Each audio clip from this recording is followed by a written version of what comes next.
Le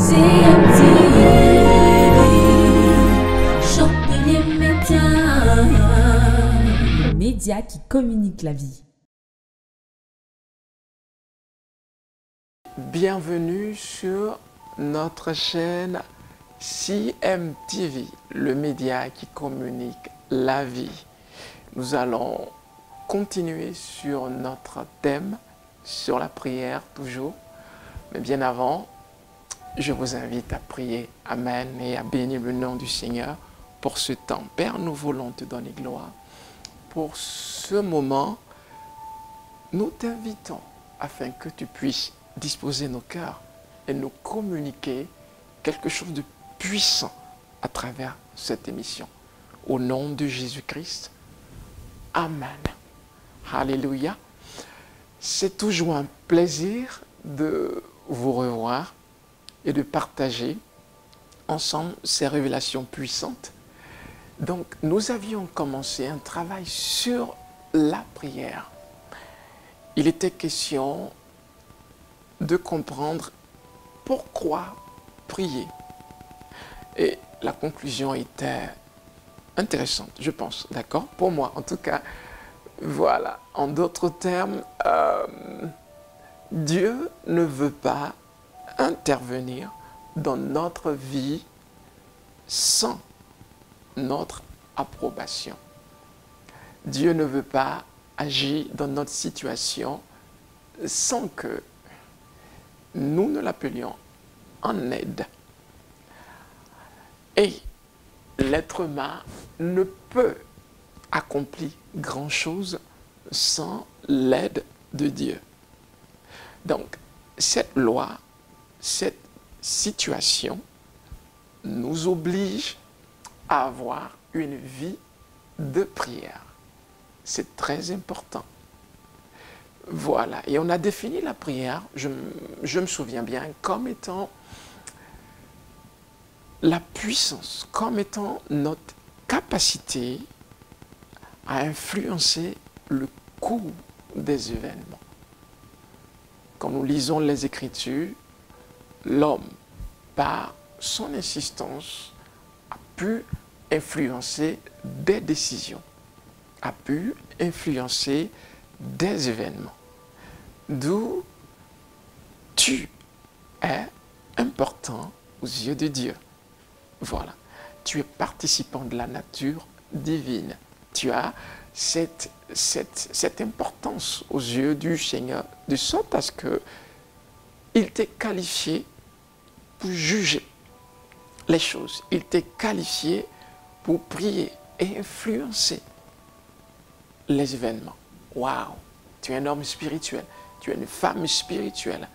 Tu n'es pas simple comme tu le crois. Alléluia! La prière est donc importante. La prière est donc une arme. La prière est donc une puissance dans tes mains pour changer les choses. Aujourd'hui, nous allons parler de l'impact de la prière, son impact. Nous avions parlé autrefois de son importance. Pourquoi prier? Aujourd'hui, c'est l'impact. Nous allons voir à travers les Écritures. Il faut être assez humble, d'accord? Il faut être humble, il faut toujours s'appuyer sur les Écritures. Pourquoi? La parole est infaillible. Si nous l'utilisons, nous sommes sûrs d'obtenir des résultats. Amen. Voilà pourquoi nous en faisons notre base. Nous en faisons notre clé. Que la grâce de Dieu repose sur vous. Amen.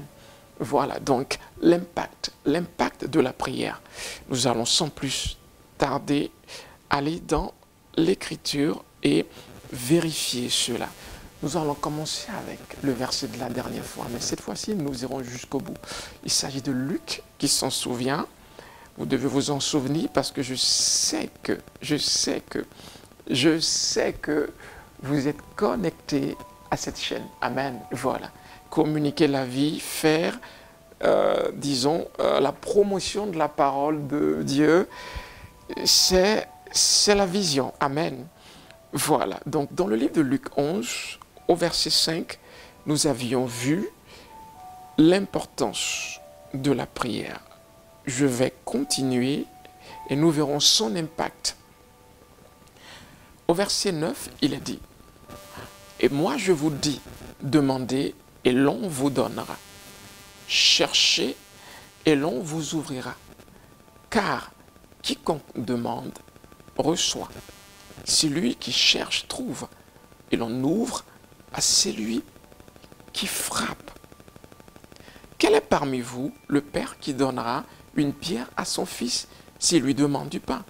Ou s'il demande un poisson, lui donnera-t-il un serpent au lieu d'un poisson? Ou s'il demande un œuf, lui donnera-t-il un scorpion? Si donc méchant comme vous l'êtes, vous savez donner de bonnes choses à vos enfants, à combien plus forte raison le Père céleste donnera-t-il le Saint-Esprit à ceux qui le lui demandent? Alléluia. Il s'agit ici de l'impact de la prière. Et ce que j'aime ici, c'est cette loi qui est marquée, selon laquelle, si je cherche, je trouverai. Je pense que c'est une révélation qui doit nous remplir d'espoir. Amen. Et c'est fait pour augmenter la mesure de notre foi. Il est dit, qu'à quiconque reçoit, qu'à quiconque demande, on va dire, reçoit. Celui qui cherche, trouve. Et l'on ouvre à celui qui frappe. C'est un principe que Jésus est en train d'établir. Le Seigneur est en train de nous dire que il y a un effet à la prière.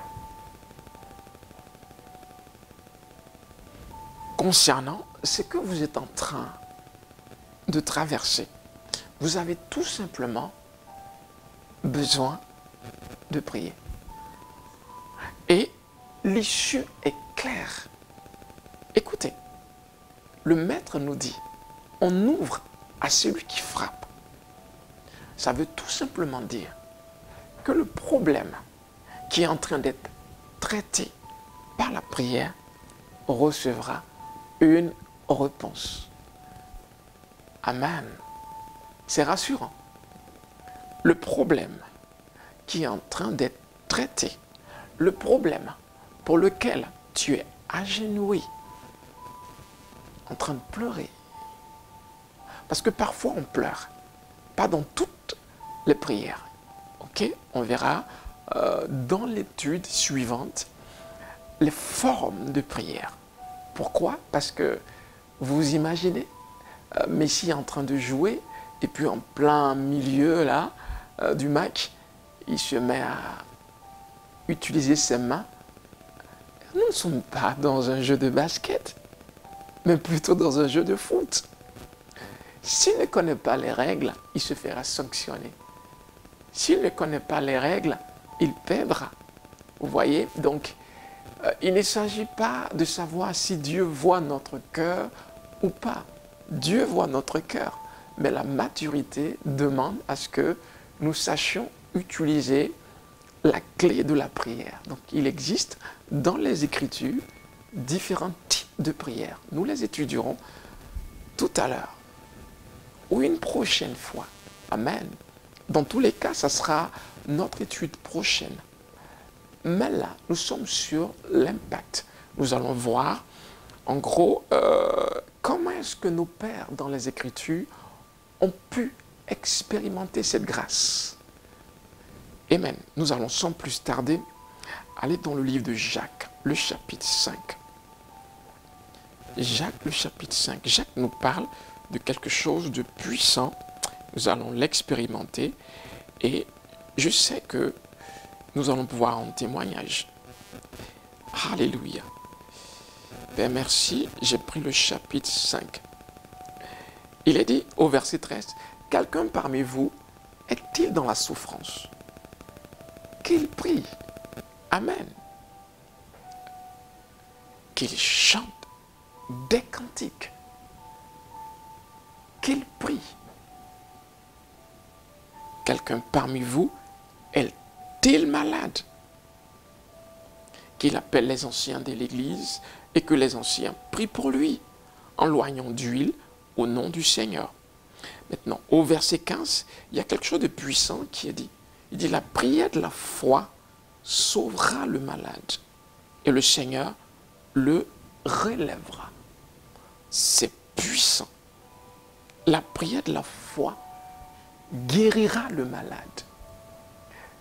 J'aimerais vous poser une question. Selon ce verset, voyez, nous devons répondre avec les Écritures, pas avec notre intelligence, pas avec notre imagination, d'accord? Selon ce verset, qui fait la prière de la foi? Est-ce Dieu ou est-ce vous? Il est dit, la prière de la foi guérira le malade. Et Dieu le relèvera. C'est puissant. Cela montre à quel point est-ce que votre prière a un impact. Votre prière a un effet. Il dit là que ta prière guérit les malades quand elle est faite avec foi. Alléluia. Qui est-ce qui est malade autour de toi? Qui est-ce qui rencontre des difficultés, des problèmes compliqués, difficiles? Il y a peut-être un foyer déchiré autour de toi qui a besoin de rafraîchissement de l'esprit. Il y a peut-être une entreprise qui s'écroule et qui a besoin d'inspiration, de vision. Tout ça arrive à travers la prière. À travers la prière, Dieu parle par des images. Dieu parle par des visions. Il parle au cœur. Il répond. Dieu répond. Amen. C'est ce que le Maître nous a dit. Je frappe à la porte. Je suis sûr d'avoir une réponse. En d'autres termes, pour cette situation, Dieu va parler. Pour cette situation, on verra l'impact. La chose va être tournée à mon avantage. Waouh, c'est puissant. Gloire à Jésus. Alléluia. Donc il dit ici que la prière de la foi que le chrétien fait guérit le malade et Dieu le relève. Donc Dieu derrière soutient sa parole parce qu'il relève. Mais s'il n'y a pas de prière de foi, Dieu ne relève pas. Et je disais tout à l'heure, nous sommes responsables de la prière de la foi. Votre prière a un impact. Votre prière a un effet. Votre prière va relever cette entreprise. Votre prière va changer cette famille. Ces prostituées dans les rues de Paris viendront à Christ par votre prière, par votre intercession. Amen. C'est puissant. Gloire à Jésus. Nous allons continuer. Amen. Avec le livre de Rois. Un roi. Non. Ouais, oui, roi. D'accord. Deux rois. Le chapitre 20. Nous allons voir une belle histoire. Alléluia. Deux rois. Deux rois, le chapitre 20. Vous devez connaître ce passage. Deux rois, le chapitre 20. À partir du verset 1. Je vous le lis. En ce temps-là, Ézéchias fut malade à la mort. Le prophète Isaïe, fils d'Amoz, vint auprès de lui et lui dit, « Ainsi parle l'Éternel, donne tes ordres à ta maison, car tu vas mourir et tu ne vivras plus. » Ézéchias tourna son visage contre le mur et fit cette prière à l'Éternel. Oh, alléluia. J'espère que cela vous inspire parce que je suis inspiré. Gloire à Jésus. Il a pris la nouvelle. Il a pris la nouvelle. Tu vas mourir. En d'autres termes, mourir était le plan de Dieu pour cet homme. Mourir était le plan de Dieu pour cet homme. Mais examinez l'impact. Voyez comment est-ce que la prière va aller jusqu'à changer le plan de Dieu. Je vous ramène toujours à cette idée de décision. Dieu ne veut pas que tu sois un mouton conduit à gauche et à droite, non. Il veut avoir un échange avec toi concernant ta vie. Il veut avoir un échange, il veut discuter avec toi. Et c'est la raison de la prière, tout simplement. Mais je veux qu'on examine tout simplement l'impact ici. Qu'on regarde à l'impact. Il fit cette prière à l'Éternel. Verset 3. Ô Éternel, souviens-toi que j'ai marché devant ta face avec fidélité et intégrité de cœur, et que j'ai fait ce qui est bien à tes yeux. Et Ézéchias répandit d'abondantes larmes. Ésaïe, qui était sorti, n'était pas encore dans la cour du milieu lorsque la parole de l'Éternel lui fut adressée en ces termes. Retourne et dis à Ézéchias, chef de mon peuple, ainsi parle l'Éternel, le Dieu de David, ton père. J'ai entendu ta prière, j'ai vu tes larmes, voici, je te guérirai. Oh, alléluia!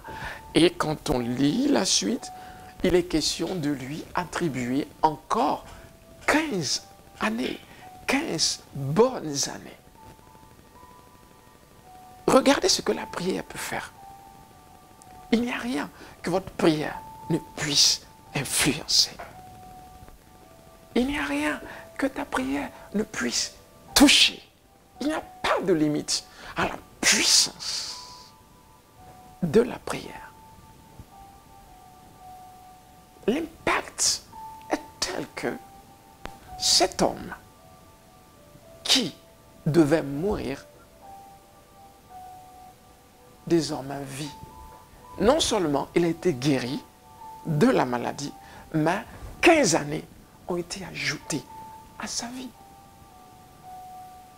Il a pleuré. Ça ne veut pas dire qu'il faut tout le temps pleurer, d'accord? On verra tout à l'heure quel type de prière est-ce que Ézéchias a pratiqué ici pour être entendu.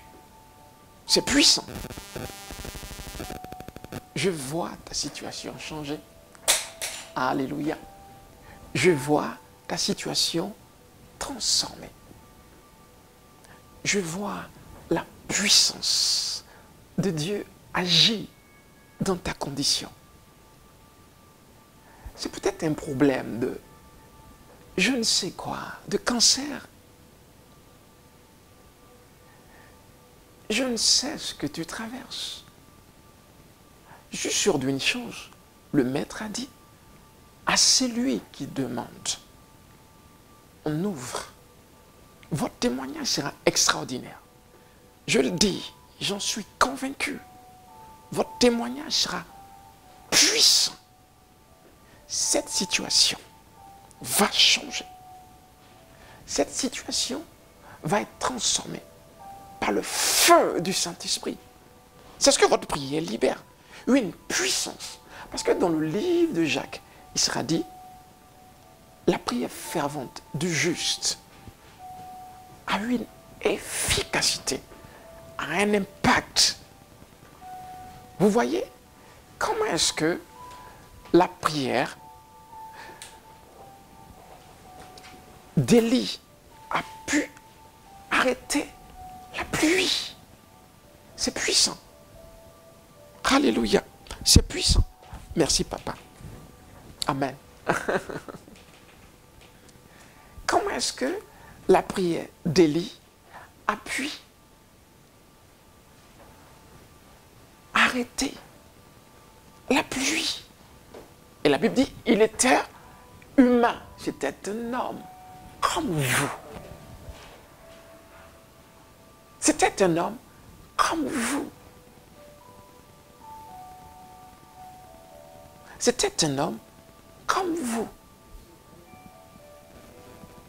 Oh, je vois les transformations qui arrivent à cause de ta prière. Je vois les changements. Qu'est-ce qu'on t'a dit?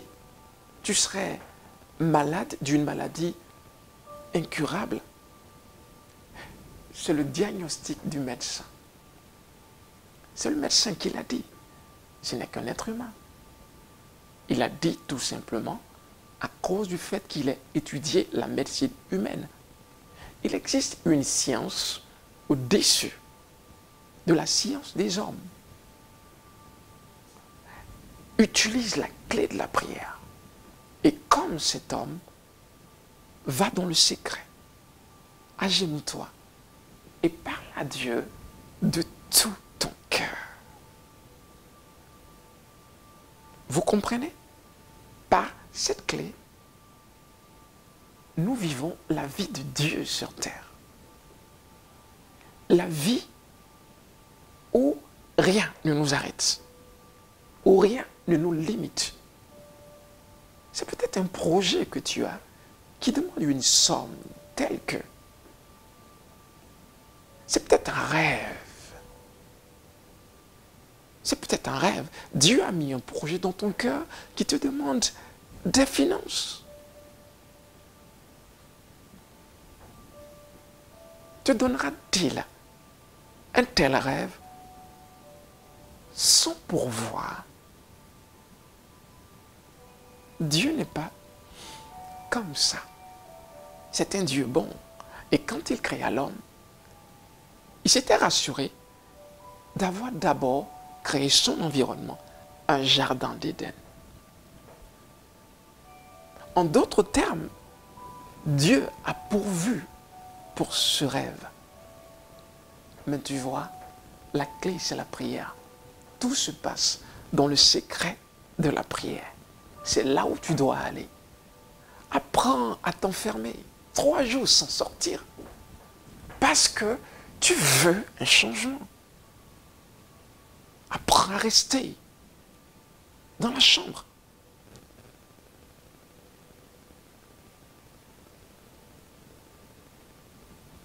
C'est ce que Esther a fait pour changer sa condition et le salut du peuple juif. Et c'est important. C'est très important.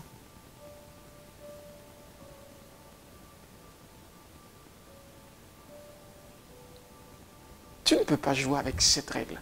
Tu ne peux pas jouer avec cette clé.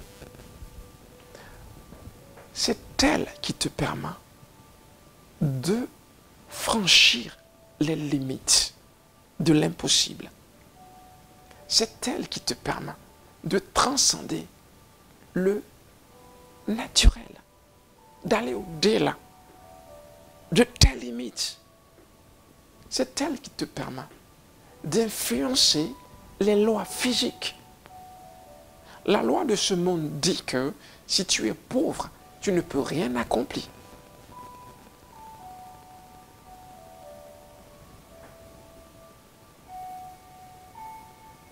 Les ressources sont là autour de toi.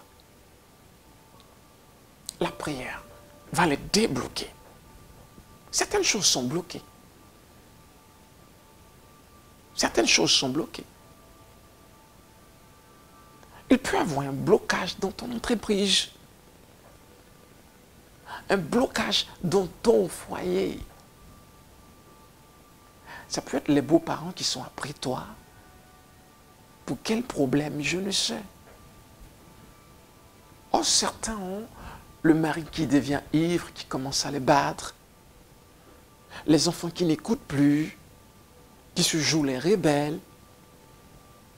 À l'église, personne ne veut écouter, personne ne veut s'investir. Tout le monde est... Vous me suivez? Quand il y a chaos, quand il y a blocage, quand les choses arrêtent de fonctionner, nous avons la clé de la prière. Dieu veut répondre. C'est un plaisir pour Dieu de répondre. Parce que cette vision vient de lui. Mais tu vois, les genoux fléchis, les miracles extraordinaires se passent.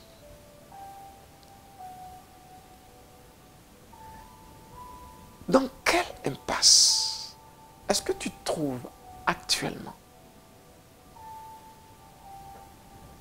Dans quelle impasse?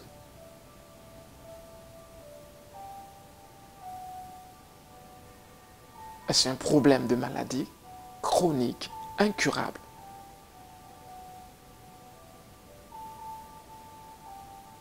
Tu dois te décider à ne pas mourir du cancer.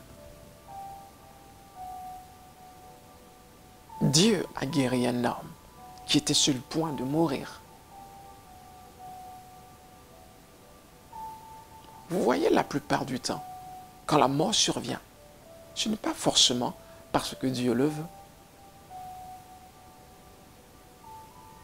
Parfois, notre paresse, parce qu'il est dit, Dieu parle tantôt d'une manière, tantôt d'une autre. Tu t'es couché, tu as eu un rêve, tu as eu une vision, tu as eu un songe. Dans ce songe, tu as vu un malheur. Mais qu'est-ce que tu as fait? Quelle a été ta réponse?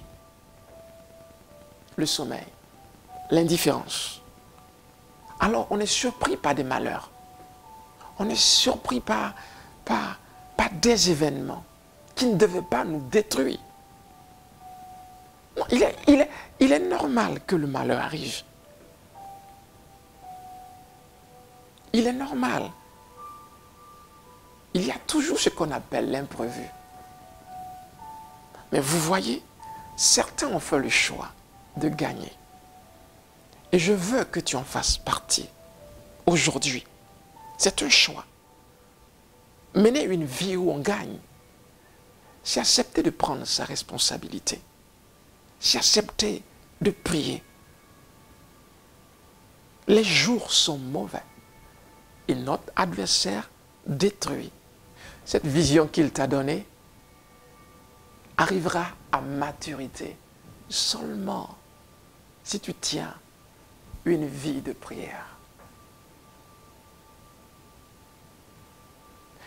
Et cela me rappelle dans le livre de Un roi.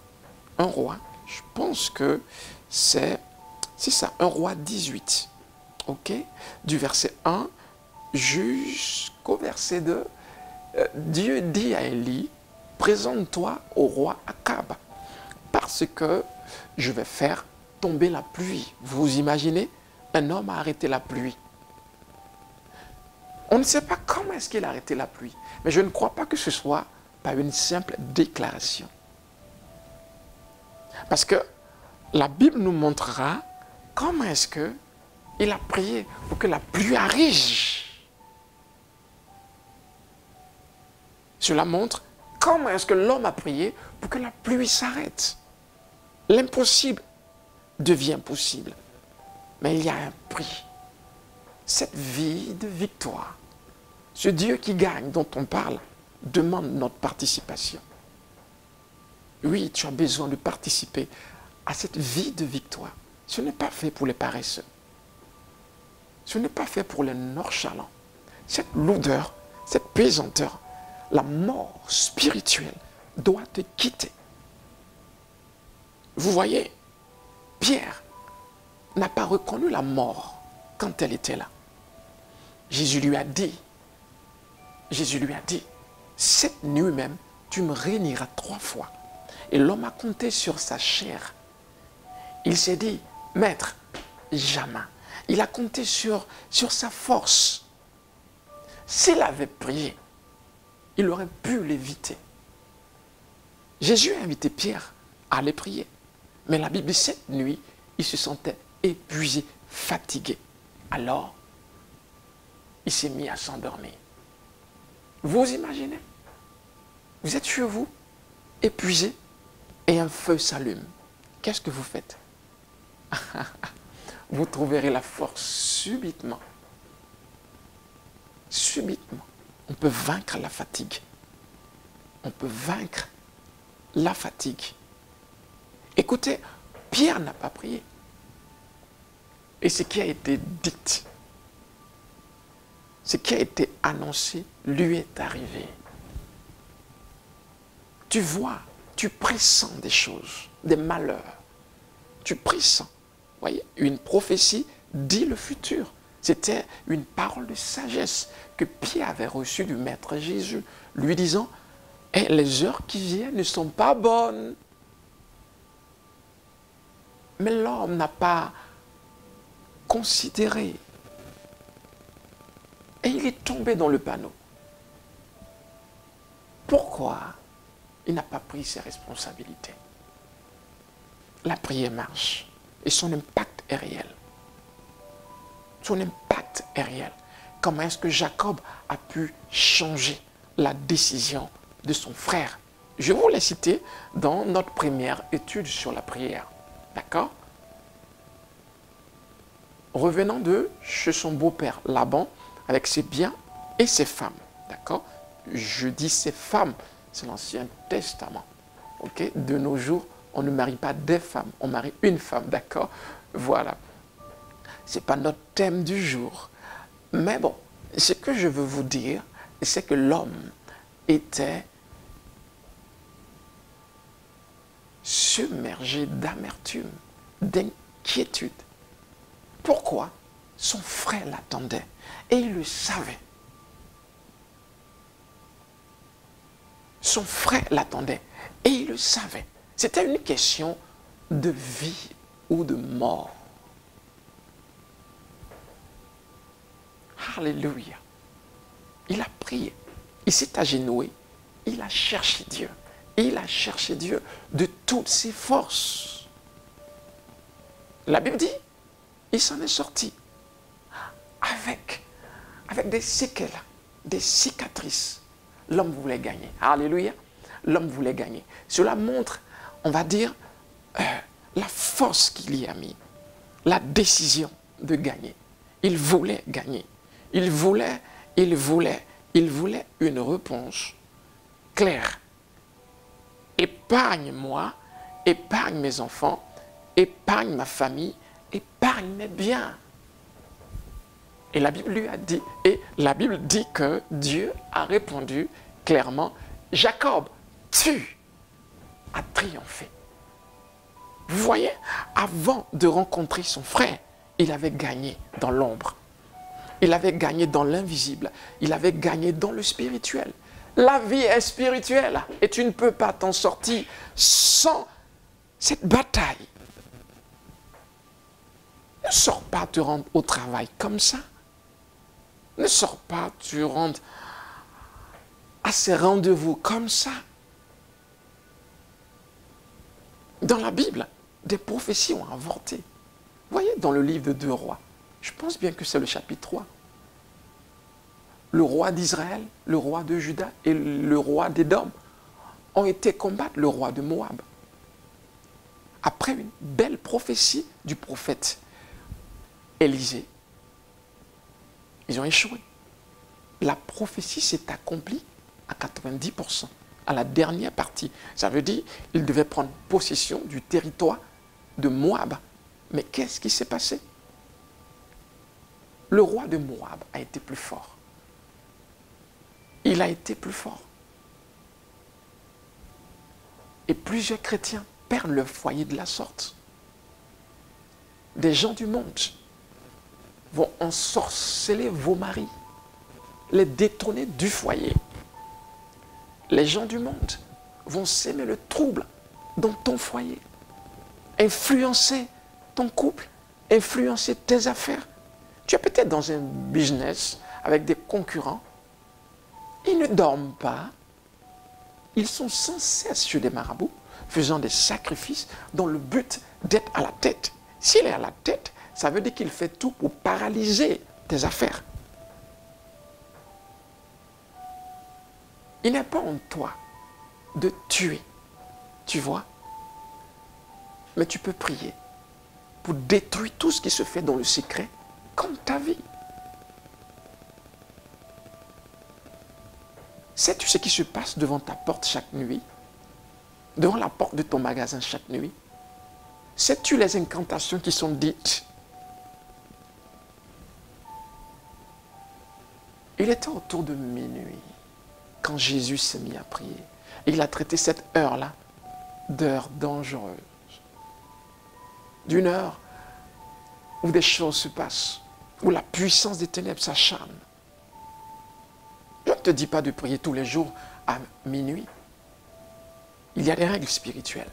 On ne pourra pas discuter de toutes ces règles aujourd'hui. Je veux que tu prennes tout simplement conscience de la réalité, de la vie et de l'arme que Dieu t'a donnée pour vivre la vie de Dieu sur terre. La vie de Dieu ne se vit pas par des discours insensés, par des bavardages. Non, il y a un réel travail qui se fait dans le secret. Il y a cette clé de prière qui est à maîtriser. Tu te plains de ce que ton mari ne change pas, de ce que ton mari soit violent, te dit des paroles méchantes. Tu te plains de ci, de ça. Mais tu sais, Dieu t'attend dans le secret de la prière. Oh, alléluia. Si tu pouvais seulement te réveiller, te lever. Les études ne vont pas bien, c'est peut-être un problème de sorcellerie. Oui, parce que, vous voyez, l'homme est spécialisé dans le mal. Ça existe. Mais tu sais quoi? Ils savent qu'il y a une puissance au-dessus des puissances, celle de Dieu. Et tu l'as. Mais dans ta bouche, elle n'a aucun effet. Pourquoi? Tu la rends sans effet par la paresse, par la vie que tu mènes. Sois un chrétien dégourdi. Lève-toi de ce sommeil. Lève-toi. La vie de tes enfants, regarde, dégradée. Regarde ta famille. Et il y a une présence bizarre qui détruit chez toi. Regarde, les enfants rebelles. Regarde, des échecs partout autour de toi. Regarde. Dieu t'attend dans la prière. Dieu t'attend, Dieu t'attend, Dieu t'attend, Dieu t'attend.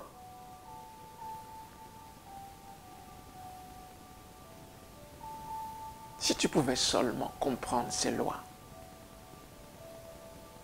Alléluia. Il y a une chose. Cette vie surnaturelle